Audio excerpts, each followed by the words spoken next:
بسم اللہ الرحمن الرحیم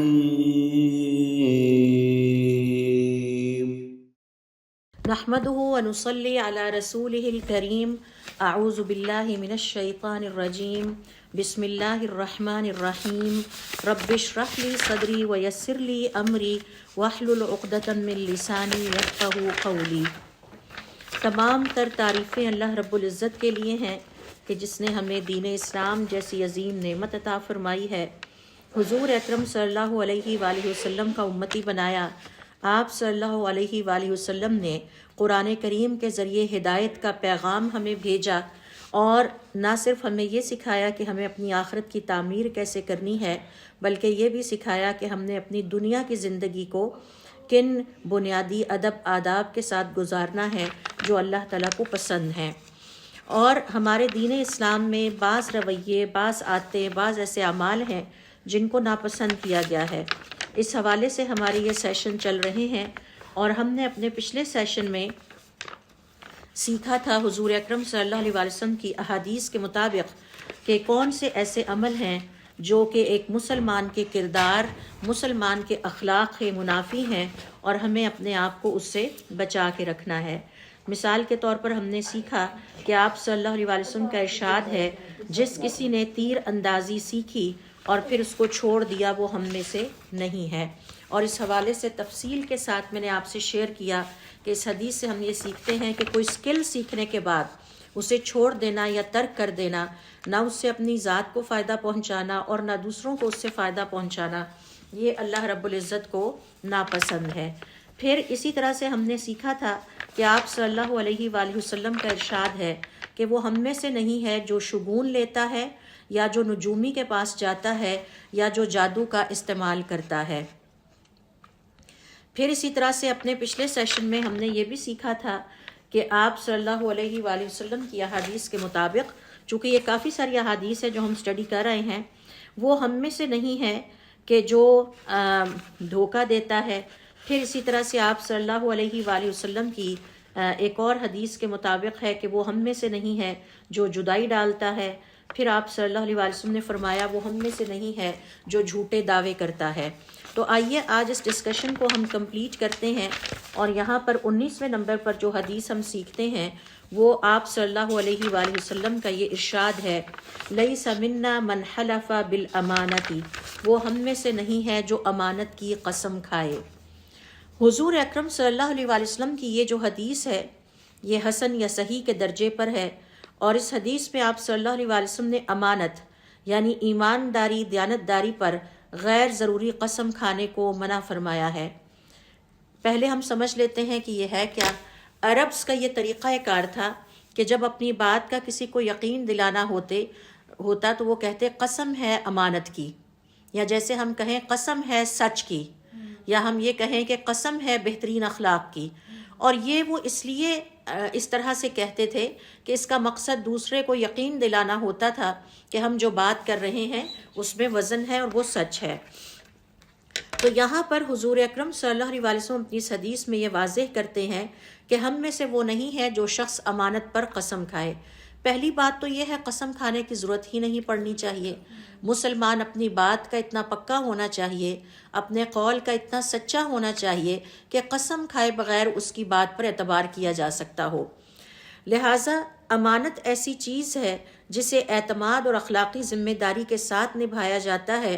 اس پر قسم کھانا اس کے تقدس کو نقصان پہنچا سکتا ہے، کیونکہ قسم کھانے کی ضرورت اس شخص کو پڑتی ہے جو عمومی طور پر آپ کہہ لیجئے کہ اتنا سچا نہیں ہوتا۔ یہی وجہ ہے کہ اسے ایمفسائز کرنے کے لیے، اپنی بات کو میں وزن پیدا کرنے کے لیے قسم کے سہارے کی ضرورت پڑتی ہے۔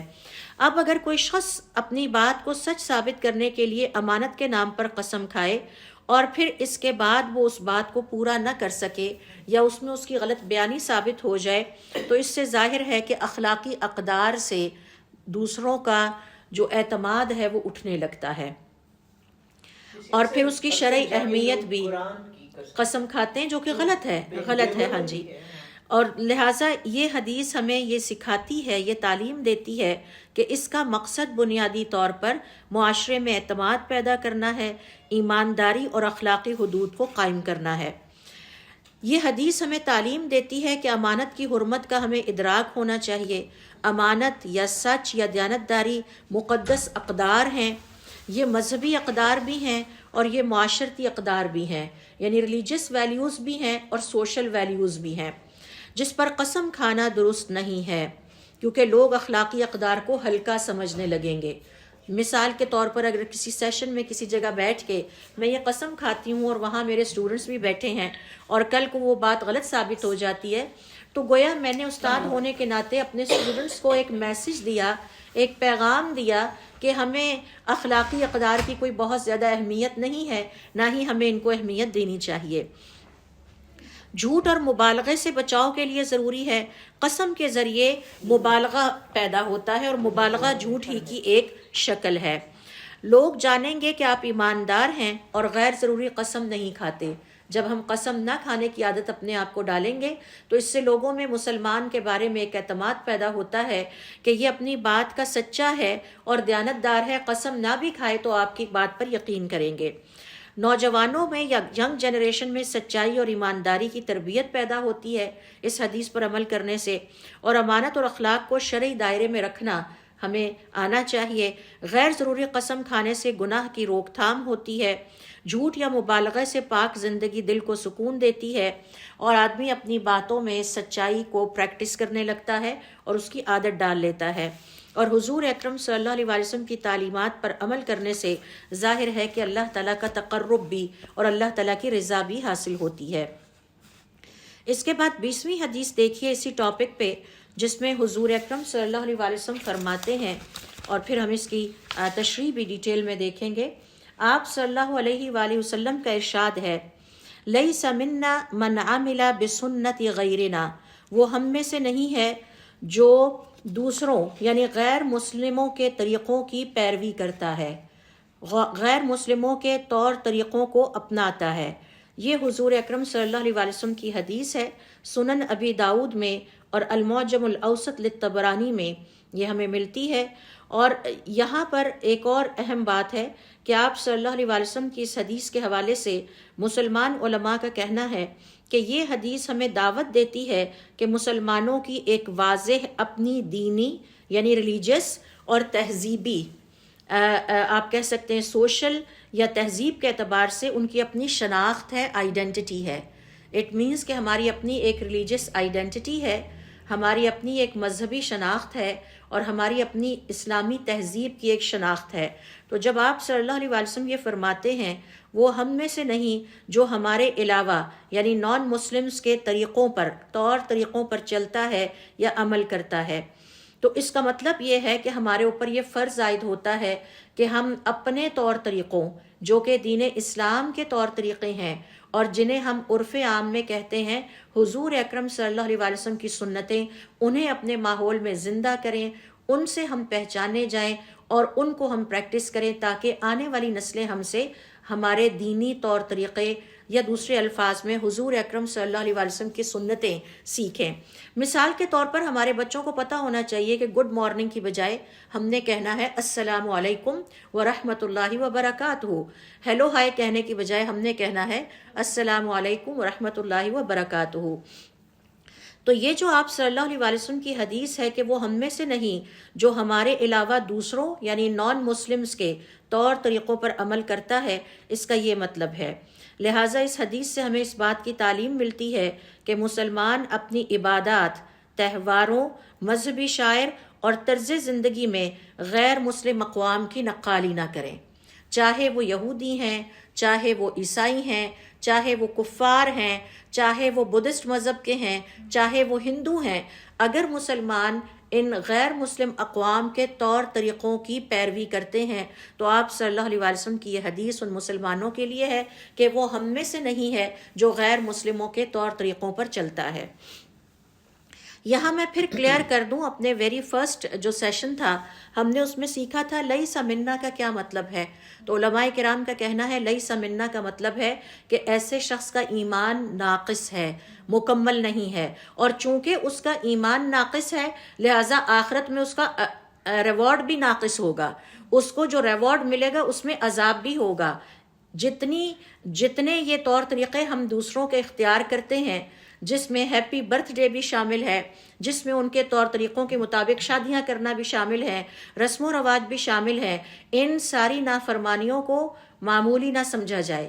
یہ اللہ تعالیٰ کی نظر میں کبائر گناہوں میں سے ہے کہ مسلمان اپنی تہذیب کو بھول جائیں، اپنی شناخت کو بھول جائیں، اپنے لائف سٹائل کو بھول جائیں، اپنے پیارے رسول صلی اللہ علیہ وآلہ وسلم کی سنتوں کو بھول جائیں، اور کبھی ان کی شادیاں ہندوؤں کی طرح ہوں، اور کبھی ان کی شادیوں میں برائیڈل شاور بھی آ جائے، اور کبھی ان کے گھروں میں ہیپی برتھ ڈے بھی آ جائے، اور قوالی نائٹس بھی منائی جائیں، اور انڈیا کے لوگوں کی طرح ڈریسنگ بھی کی جائے، بلکہ ہمارے ڈریس ہی وہاں سے ڈیزائن ہو کے آئیں.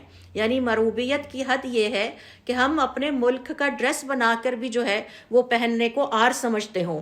تو یہ ایک ایسا رویہ ہے جو کہ ایک مسلمان کو زیب نہیں دیتا. مسلمان کو چاہیے کہ حضور اکرم صلی اللہ علیہ وسلم کی سنتوں اور آپ کے طور طریقوں کو اپنے گھر اور اپنے ماحول میں زندہ رکھے. اپنی نسلوں کو یہ سکھایا جائے کہ ہم مسلمان ہیں، ہمارے طور طریقے غیر مسلموں کے مقابلے میں مختلف ہیں، ہم ان جیسے کبھی بھی نہیں ہو سکتے. لہٰذا یہ جو تشبہ ہے یعنی ان سے مشابہت اختیار کرنا ہے، یہ صرف ظاہری نقل نہیں بلکہ دل کی وابستگی اور اس میں فکری مروبیت بھی شامل ہے. اگر ہم ان سے اتنے مروب ہو گئے ہیں کہ ہم اپنے ملک کے ڈیزائن کردہ ڈریسز پہننے کو بھی شرم محسوس کرتے ہیں، تو پھر ہمیں نہ پاکستانی کہلانا چاہیے نہ اپنے آپ کو مسلمان کہلانا چاہیے، پھر ہمیں ان چیزوں سے بری الذمہ ہو جانا چاہیے. اور یہ حضور اکرم صلی اللہ علیہ وسلم کی ایک اور حدیث ہے، قیامت والے دن تمہیں انہی کے ساتھ اٹھایا جائے گا جن سے تم محبت رکھتے ہو. تو حضور اکرم صلی اللہ علیہ وسلم سے اگر محبت ہے تو ان کے ساتھ اٹھایا جائے گا، اور اگر غیر مسلموں سے محبت ہے، ان کے طور طریقے پسند ہیں، تو ڈیفینیٹلی ہمیں پتہ ہونا چاہیے ہمارا انجام کیا ہوگا. دل کی وابستگی یعنی اگر دل کو ان کے طور طریقے اچھے لگتے ہیں، اپنے دینی طور طریقے اچھے نہیں لگتے، تو یہ بھی اسی حدیث کے زمرے میں آتا ہے. اور اس کی عملی مثالیں ہیں غیر مسلم مذہبی تہواروں کو دینی حیثیت سے منانا.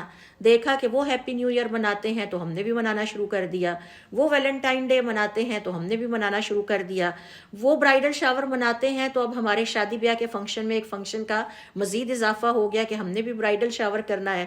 اسلامی شاعر یعنی السلام علیکم ورحمۃ اللہ وبرکاتہ کہنا، حجاب اور داڑھی کو چھوڑ کر دوسری اقوام کی مذہبی شناخت کو اختیار کرنا، اور شادی بیاہ اور تقریبات میں غیر شرعی غیر اسلامی رسموں کی نقالی کرنا، اسلامی اقدار کو کمتر اور غیر مسلم تہذیب کو اعلیٰ سمجھنا، ایسی تمام جو مائنڈ سیٹس ہیں وہ اسی حدیث کے زمرے میں آتے ہیں. اس حدیث پر اگر ہم عمل کرتے ہیں تو اس کا ہمیں فائدہ کیا ہے؟ ہمیں پتہ ہونا چاہیے کہ امت مسلمہ ہونے کے ناطے ہماری ایک اپنی ڈسٹنکشن ہے، ہم دوسروں سے مختلف ہیں اور ہمیں اس امتیاز کو برقرار رکھنا ہے. ایمان کو ہم نے فکری اور عملی کمزوری سے بچانا ہے. جب بھی ہم کوئی اللہ تعالیٰ کی نافرمانی کرتے ہیں تو اس سے ہمارا ایمان یا گھٹتا ہے یا بڑھتا ہے. تو ہر قدم اٹھانے سے پہلے سوچئے کہ میں اپنے ایمان میں اضافے کا بندوبست کر رہی ہوں یا میں اپنے ایمان میں کمی کا کر رہی ہوں. دل میں دینی غیرت اور حمیت پیدا ہوتی ہے. باطل اقوام کی اندھی تقلید سے ہمیں اپنے آپ کو بچانا ہے. نئی نسل کی تربیت ہوتی ہے جب ہم ڈٹرمنڈ ہو کے اپنے بچوں سے، ینگ جنریشن سے یہ کہتے ہیں ہم نے یہ نہیں کرنا کیونکہ ہمارے یہ دین کا حصہ نہیں ہے اور ہمیں دوسری اقوام سے مشابہت اختیار نہیں کرنی. تو اس سے ان کا بھی مائنڈ سیٹ بنتا ہے، انہیں بھی پتہ چلتا ہے، اور ایجوکیشن ان کو بھی اویئرنیس ملتی ہے. حلال اور حرام میں واضح فرق، اللہ تعالیٰ کو کیا پسند ہے وہ حلال ہے اور اللہ تعالیٰ کو کیا پسند نہیں ہے وہ حرام ہے. مسلمانوں کا آپس میں اعتماد اور وقار پیدا ہوتا ہے اور اسلامی شاعر کی اہمیت اور عظمت دل میں بیٹھتی ہے. اس حدیث سے ہمیں پتہ چلتا ہے کہ مسلمان ہونے کا مطلب صرف نام نہیں بلکہ سوچ، عمل اور زندگی میں حضور اکرم صلی اللہ علیہ وسلم کی سنت سے وابستگی ہے۔ غیر مسلم اقوام کی دینی تہذیبی نقالی ایمان کے لیے نقصان دہ ہے، اس لیے مسلمان کو ہر حال میں اپنی پہچان قائم رکھنے کی تعلیم اس حدیث کے ذریعے سے دی گئی ہے۔ حدیث نمبر اس کے بعد دیکھیے 21، جس میں آپ صلی اللہ علیہ وآلہ وسلم کا ارشاد ہے، لیس منا من تشبہ بغیرنا، وہ ہم میں سے نہیں ہے جو دوسروں کی تشبیہ یا مشابہت اختیار کرتا ہے۔ لا تشبہوا بالیہودی، یہودیوں کی مشابہت بالکل اختیار نہ کرو، ولا بالنصارى، اور نہ عیسائیوں کی، فإن تسلیم الیہودی الاشارۃ بالاصابع، کیونکہ یہودیوں کا سلام انگلیوں کے اشارے سے ہوتا ہے، یعنی ایسے انگلیاں کھڑی کی اور اشارہ کر دیا۔ وتسلیم النصارى الاشارۃ بالاکف، اور عیسائیوں کا سلام جو ہے وہ ہتھیلی کے ذریعے ہوتا ہے، جبکہ ہمارا سلام کرنے کا طریقہ اور ہے، قریب جائیں، ہاتھ آگے بڑھائیں، السلام علیکم ورحمۃ اللہ وبرکاتہ کہیے۔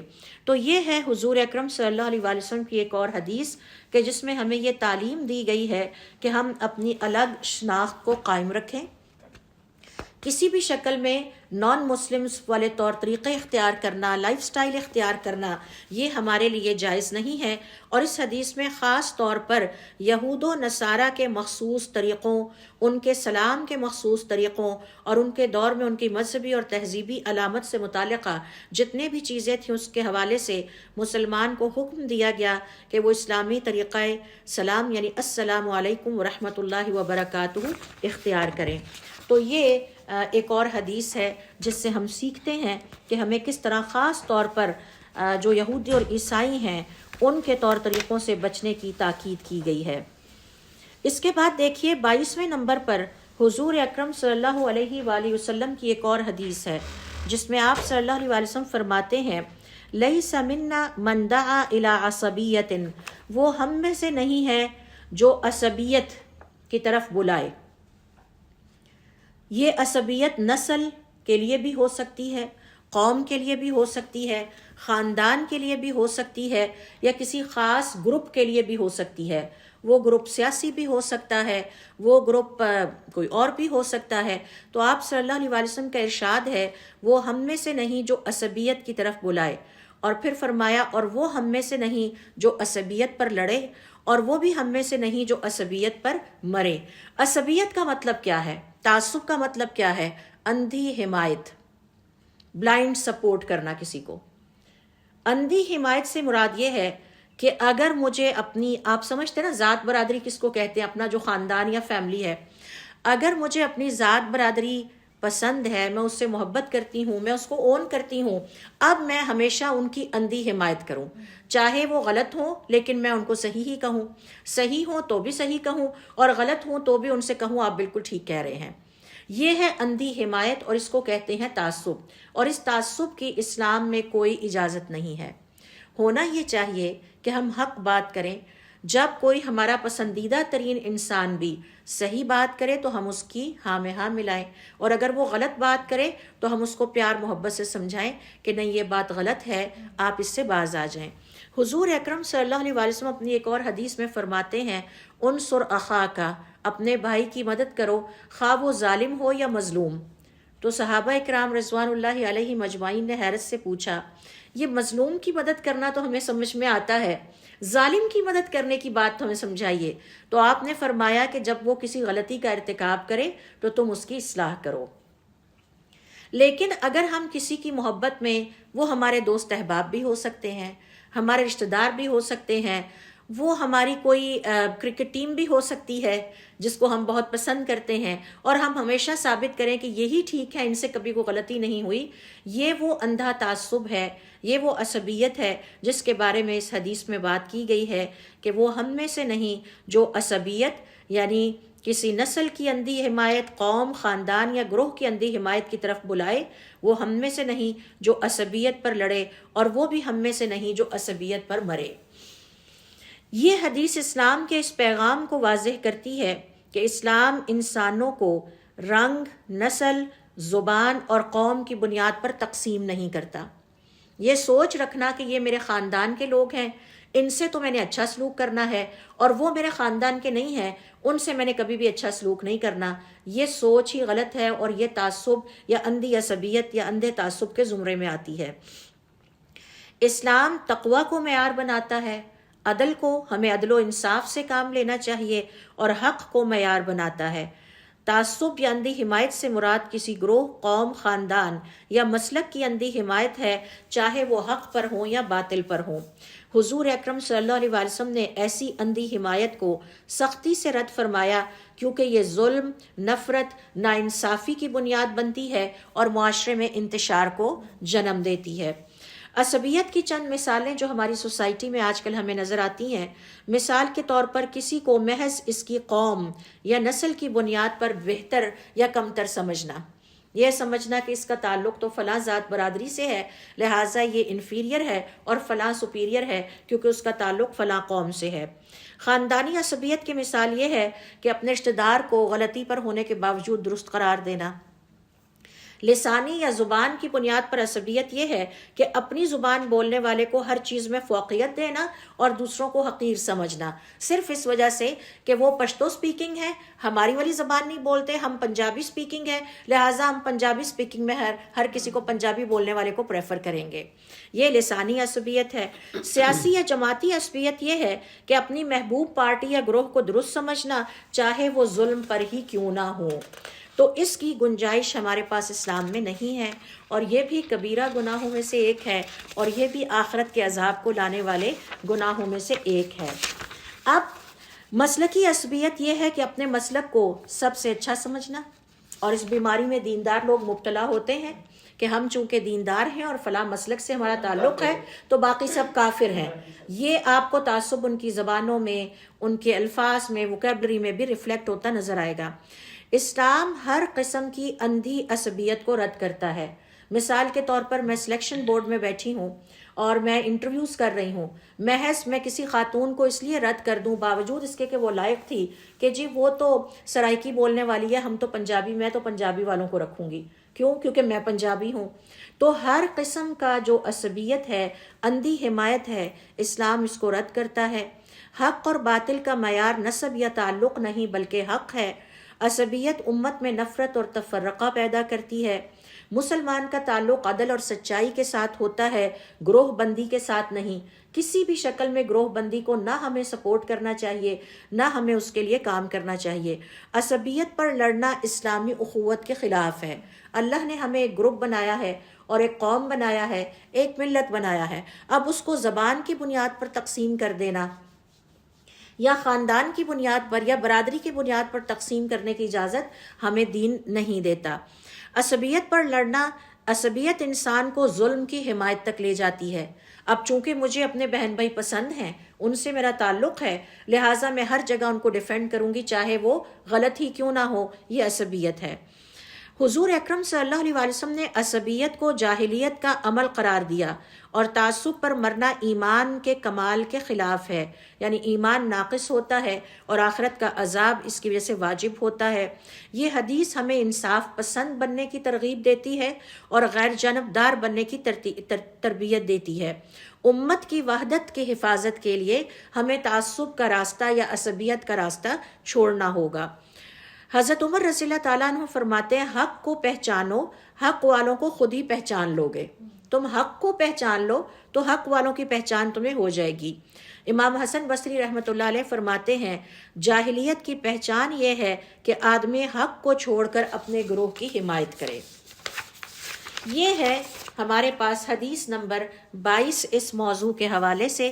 آئیے اب ہم دیکھتے ہیں کہ اگلا وہ کون سا کبیرہ گناہ ہے اور برا عمل ہے جس سے ہمیں اس حدیث کے تحت روکا گیا ہے. حضور اکرم صلی اللہ علیہ وآلہ وسلم کی ایک اور حدیث ہے جس میں آپ صلی اللہ علیہ وآلہ وسلم فرماتے ہیں،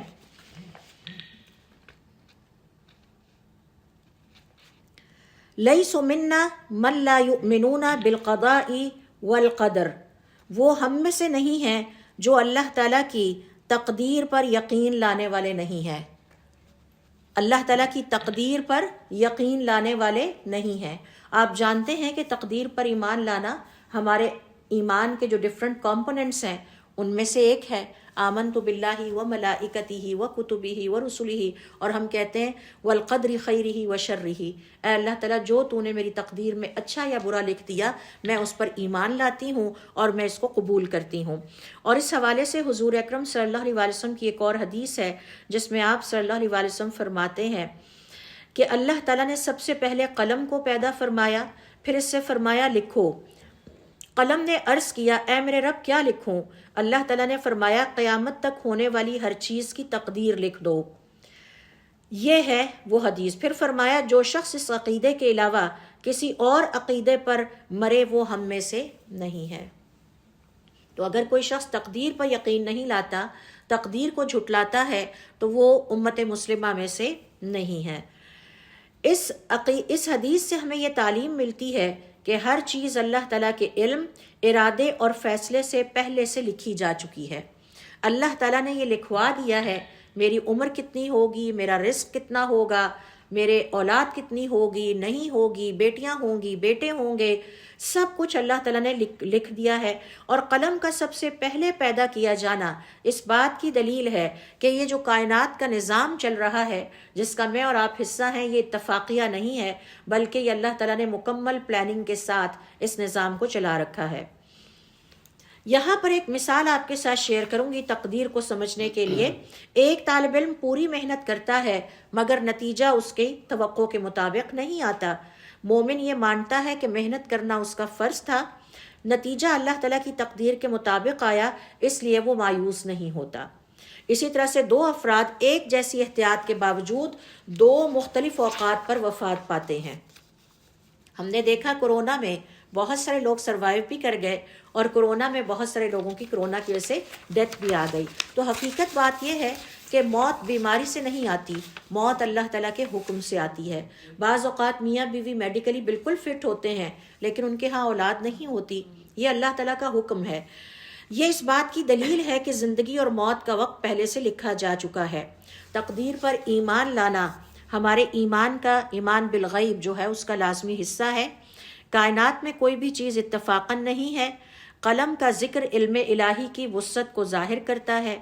ذرا تصور کیجئے، صرف انسانوں کی دنیا کو امیجن کریں، حضرت آدم علیہ السلام سے لے کر اور اس سے پہلے جو تخلیقات تھیں اور جو قیامت تک ہونی ہے، اللہ تعالیٰ کا علم کتنا وسیع ہے۔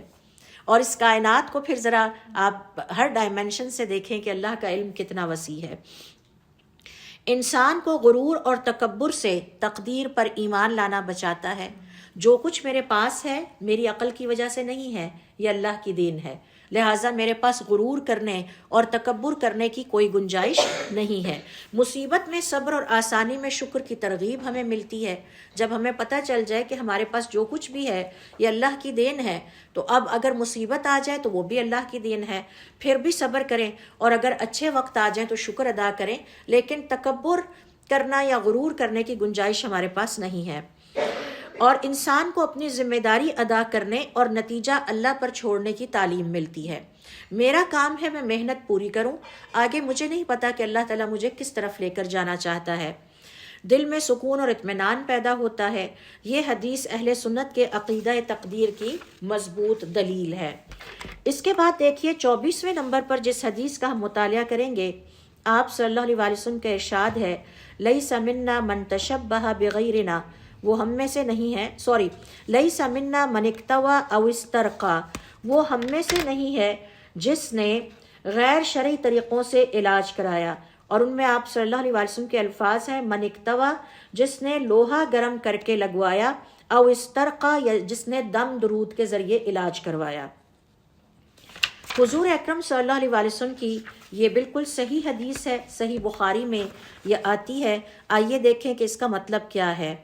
آپ صلی اللہ علیہ وسلم کا فرمانا ہے کہ جس شخص نے لوہے کو گرم کر کے اپنے جسم کو داغا یا کسی کے جسم کو داغ کر علاج کرنے کی کوشش کی، یا جادو یا طلسم کے ذریعے، یعنی یہاں پر جو دم درود ہے وہ جادو اور طلسم والا دم درود ہے، مسنون دم درود نہیں ہے، طلسم کے ذریعے شفا حاصل کی، وہ ہم میں سے نہیں ہے۔ اس حدیث سے ہمیں یہ تعلیم ملتی ہے کہ مسلمان کو حرام طریقوں سے شفا حاصل کرنے کی اجازت نہیں ہے۔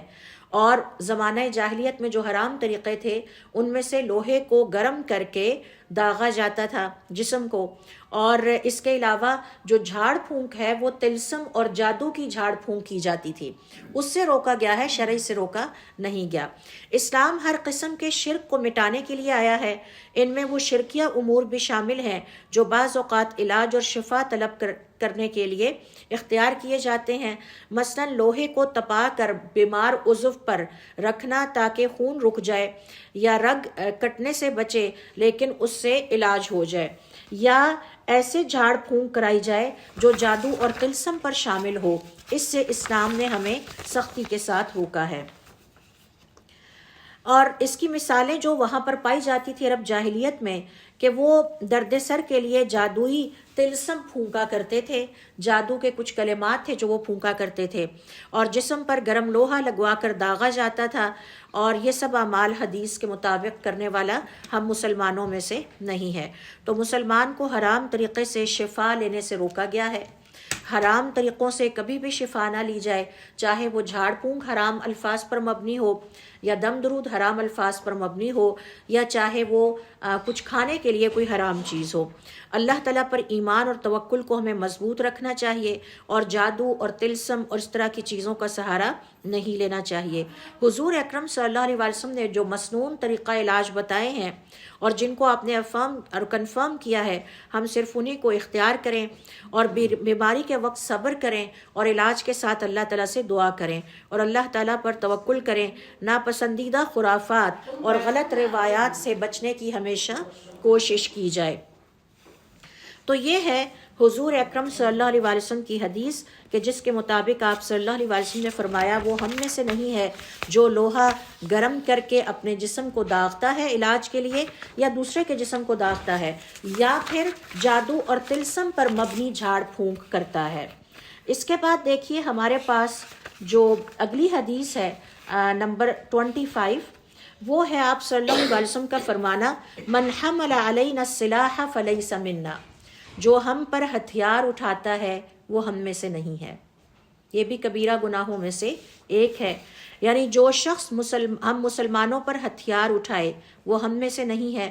آپ صلی اللہ علیہ وسلم نے امت کو امن و سلامتی اور باہمی احترام کا ایک عظیم اصول اس حدیث کے ذریعے سکھایا ہے۔ اس کا مطلب یہ ہے کہ ہم میں سے کسی کو اجازت نہیں کہ وہ ناحق کسی کا خون بہائے یا خون بہانے کو حرام قرار دیا ہے۔ ہتھیار اٹھانا حق اور عدل کے ساتھ، ریاست کی اجازت کے ساتھ تو ہو سکتا ہے، قانون اور ریاست کی اجازت کے بغیر ہمیں یہ حق حاصل نہیں ہے۔ بعض اوقات عملی زندگی میں ہم یہ غلطی کر بیٹھتے ہیں اور یہ کبیرہ گناہوں میں سے ہے، مثلا اکثر کسی جھگڑے میں غصے سے بندوق یا چھری نکال کر لے آنا، یا قتل ہی کر دینا اگلے کو پکڑ کے، فرقہ وارانہ اختلافات پر اسلحہ کا استعمال کرنا، یا دوسروں کو ڈرانے کے لیے، خوفزدہ کرنے کے لیے، اور بعض جگہ تو میں نے دیکھا ہے خوشی کے موقع پر اسلحہ کا استعمال کیا جاتا ہے۔ یہ سب شیطانی طور طریقے ہیں، کبیرہ گناہوں میں سے ہے، اور دین کا علم نہ ہونے اور جہالت کی وجہ سے ایسا ہوتا ہے۔ اور کئی دفعہ یہ دیکھا گیا ہے کہ خوشی کے موقع پر بھی جو اسلحہ کا استعمال کیا گیا تو اس سے کئی جانیں ختم ہو گئیں۔ تو اسلحہ کو ہاتھ میں رکھنا یا اس کے ذریعے سے ڈرانا یا اس کا استعمال کرنا کبیرہ گناہوں میں سے ایک ہے، اور کبیرہ گناہوں کا مطلب یہ ہے کہ آخرت میں جہنم میں ضرور جائے گا، چاہے وہ کلمہ گو مسلمان ہی کیوں نہ ہو، اپنے اس گناہ کی وجہ سے وہ اس کی پکڑ ہوگی۔ پھر اسی طرح سے ذاتی دشمنی میں تشدد یا فائرنگ کی جاتی ہے، یہ بھی اسی حدیث کے زمرے میں آتا ہے۔ کسی بھی طریقے سے تشدد پر اکسانا تاکہ خود تو ہتھیار نہ اٹھائے لیکن آپ کے بہاف پہ، آپ کے اکسانے پر دوسرا اٹھا کے نقصان کر ڈالے، یہ سب مثالیں اسی حدیث کے زمرے میں آتی ہیں۔ یہ حدیث ہمیں تعلیم دیتی ہے کہ اسلام امن کا دین ہے، تشدد کا نہیں۔ خوف و ہراس پھیلانے کی شدید ممانعت ہے، ذاتی انتقام کے دروازے یہاں بند ہو جاتے ہیں۔ مسلمانوں کو یہ حق حاصل نہیں کہ ہر کوئی اپنا اسلحہ اٹھا کے اپنا انتقام لینا شروع کر دے، بلکہ اس کے لیے قانون اور عدالت اور حکومت وقت سے درخواست کی جائے، یہ صحیح طریقہ ہے۔ غصے پر قابو پانے کی تربیت ہمیں ہونی چاہیے۔ غصے میں اکثر انسان اس طرح کی چیزیں اٹھا کے اور استعمال کر بیٹھتا ہے، اور بعض اوقات تو لوگ اپنے آپ کو نقصان پہنچا لیتے ہیں یعنی چھری پکڑی، اپنا ہتھیار نکالا اور خود اپنے اوپر غصے میں گولی چلا دی. لیس منا، تو یہ لوگ ہم میں سے نہیں ہیں، یعنی ان کا امت مسلمہ سے کوئی تعلق نہیں. حضور اکرم صلی اللہ علیہ وسلم ان سے برات کا اظہار کر رہے ہیں. اسلحے کے غلط استعمال کی ہمارا دین ہمیں مذمت سکھاتا ہے، اور امت مسلمہ کے اتحاد کا تحفظ اصل میں اصل چیز ہے. تو یہ ہے حضور اکرم صلی اللہ علیہ وسلم کی 25 نمبر پر حدیث اس عنوان کے حوالے سے. آئیے دیکھتے ہیں کہ 26 نمبر پر جو کہ سیکنڈ لاسٹ حدیث ہے وہ کیا ہے. آپ صلی اللہ علیہ وسلم کا ارشاد ہے، لیس منا من خلق حلق ولا خرق ولا سلق، وہ ہم میں سے نہیں جو غم کے وقت بال منڈائے، کپڑے پھاڑے، چیخ و پکار برپا کرے یا نوحہ کرے. وہ ہم میں سے نہیں جو غم یا موت یا مصیبت کے وقت بال منڈائے، کپڑے پھاڑے، چیخ و پکار کرے یا نوحہ کرے. حلق کہتے ہیں سر کے بال منڈانے کو. بعض ریلیجنز میں غم کے وقت کہا جاتا ہے کہ بال منڈوا دیے جائیں، اسلام کا اس سے کوئی تعلق نہیں. خرق کہتے ہیں اپنے گریبان کو چاک کرنا، اپنے کپڑوں کو پھاڑنا یا سینہ کوبی کرنا. ماتم کرنا بھی آپ اس کو کہہ سکتے ہیں، اور اپنے آپ کو کبھی زنجیر سے مارنا، کبھی کسی چیز سے مارنا، یہ اس کا اسلام سے کوئی تعلق نہیں. سلق کہتے ہیں گلا پھاڑ کے چیخ و پکار کرنا، نوحہ کرنا، واویلا کرنا اور زبان سے ناشکری کے الفاظ نکالنا. یہ حدیث جاہلیت کی ان تمام رسموں کی جن کا تعلق غم کے وقت سے ہے، مصیبت کے وقت سے ہے، موت کے وقت سے ہے، اس کی سختی سے ممانعت کرتی ہے جو مصیبت اور فوتگی کے موقع پر کی جاتی ہیں. درست طریقہ کیا ہے؟ سنت طریقہ کیا ہے؟ آنکھوں میں آنسو آ جائیں، دل غمگین ہو، مگر زبان سے یہی الفاظ کہے جائیں، انا للہ و انا الیہ راجعون. یہ اللہ کا مال تھا، ہم بھی اللہ کے مال ہیں، اور آخر کار سب نے اللہ ہی کی طرف واپس چلے جانا ہے. تو مصیبت میں صبر اختیار کیا جائے اور جاہلیت والا رد عمل نہ اختیار کیا جائے، بلکہ وہ رد عمل اختیار کیا جائے جو اللہ تعالیٰ کو پسند ہے. لہٰذا مصیبت، غم یا فوتگی کے موقع پر صبر کرنا ایمان کی علامت ہے. شور و شرابہ اور چیخ و پکار کرنا ایمان نہ ہونے کی علامت ہے. تقدیر پر راضی رہنے کی علامت ہے. بال منڈوانا، کپڑے پھاڑنا، نوحہ کرنا یا تقدیر پر راضی نہ ہونے کی نشانیاں ہیں. اور اگر ہمارا تقدیر پر ایمان ہے تو ہمیں صبر کے گھونٹ بڑے حوصلے سے بھرنے چاہیے اس وقت پہ. غم اور مصیبت پر صبر اور وقار ہمیں ہمارا دین سکھاتا ہے. باوقار رہیں، اس وقت صبر کا مظاہرہ کیا جائے، خاموش ہو جائیں اور زبان پر صرف انا للہ و انا الیہ راجعون کے الفاظ جاری رکھے جائیں. مصیبت پر صبر کرنے کا اجر اللہ کے ہاں بہت عظیم ہے. ہمارا دین ہمیں یہ سکھاتا ہے. آپ صلی اللہ علیہ وسلم نے ہمیں سکھایا ہے کہ غم بھی سنت کے دائرے میں اندر رہ کے منایا جائے، ماتم نہ کیا جائے، یہ غیر اسلامی طریقے ہیں، اور جذبات کا اظہار اعتدال کے ساتھ کیا جائے. کتنی بڑی تکلیف ہی کیوں نہ آ جائے، کتنا بڑا دکھ ہی کیوں نہ آ جائے، جاہلیت والے طور طریقے اور بے وقار طور طریقے اللہ تعالیٰ کو پسند نہیں ہے. اس حوالے سے آئیے دیکھیے آج کی جو ہماری آخری حدیث ہے. حضور اکرم صلی اللہ علیہ وسلم اس میں فرماتے ہیں، لیس منا من لطم الخدود، وہ ہم میں سے نہیں جو اپنے گال پر غم یا مصیبت کے وقت تھپڑ مارے، وشق الجیوب، اور اپنے کپڑے پھاڑے، ودعا بدعوى الجاہلیت، اور جاہلیت کے طریقے سے فریادیں کرے. ہائے کاش یہ نہ مرتا، ہائے کاش یہ ادھر ہی رہ جاتا، ہائے میری عمر اس کو لگ جاتی. یہ سب جاہلیت کے دعوے ہیں. ہماری زبان سے جو لفظ نکلنا چاہیے وہ صرف اور صرف یہ ہے، انا للہ و انا الیہ راجعون، انا للہ و انا الیہ راجعون. اور وقار کے ساتھ، حوصلے کے ساتھ اور تحمل کے ساتھ اللہ تعالیٰ کے فیصلوں کو قبول کیا جائے. ہمیں ہر وقت مینٹلی پریپیئر رہنا چاہیے کہ ہماری زندگی میں اچھے وقت بھی آئیں گے اور برے وقت بھی اللہ نے لکھ رکھے ہیں. وہ جب بھی آئیں تو ہم انہیں حوصلے کے ساتھ، وقار کے ساتھ، صبر کے ساتھ، سر تسلیم خم کرتے ہوئے ہم ان کو قبول کریں. یاد رہے کہ مسلمان اللہ تعالیٰ کے فیصلوں کو تسلیم کرنے والا ہوتا ہے، اللہ تعالیٰ کے فیصلوں پر اعتراض کرنے والا نہیں ہوتا. تو یہ کپڑے پھاڑنا اور اپنے رخسار پیٹنا اور ایسی باتیں زبان سے نکالنا کہ جس کا مطلب ہے کاش یہ نہ ہوا ہوتا، اس کا مطلب ہے کہ ہم نے اللہ کے فیصلوں کو تسلیم نہیں کیا، ہمیں ان پر اعتراض ہے کہ ہائے ایسے ہو جاتا تو میری عمر بھی لگ جاتی اور یہ ہو جاتا۔ کچھ بھی نہیں ہوگا، جو اللہ تعالیٰ نے لکھا ہے وہی ہوگا۔ تو یہ تھیں وہ احادیث جو کہ اس عنوان کے تحت اکٹھی ہوتی ہیں کہ لیس منا، وہ شخص ہم میں سے نہیں ہے جو یہ غلط کام کرتا ہے۔ اور اس حوالے سے ہم نے بہت تفصیل کے ساتھ 27 کے قریب احادیث کا مطالعہ کیا۔ اللہ رب العزت سے دعا ہے کہ اللہ تعالیٰ ہمیں وہ تمام کام دنیا کی زندگی میں کرنے کی توفیق عطا فرمائے جو اللہ تعالیٰ کو پسند ہے، اور ان تمام کاموں سے دور رکھے جو اللہ تعالیٰ کو ناپسند ہے۔ اور خاص طور پر شرک کے بعد ہماری زندگی میں کبیرہ گناہوں کی کوئی گنجائش نہیں ہے۔ جو اس سے پہلے ہم سے ہو گئی غلطیاں سرزد، اللہ تعالیٰ ہمیں معاف کرے، اور جو زندگی باقی رہ گئی ہے اس میں ہمیں شرک کے بعد کبیرہ گناہوں سے بچنے کی توفیق عطا فرمائے۔ سبحانک اللہم و بحمدک، نشہد ان لا الہ الا انت، نستغفرک و نتوب الیک۔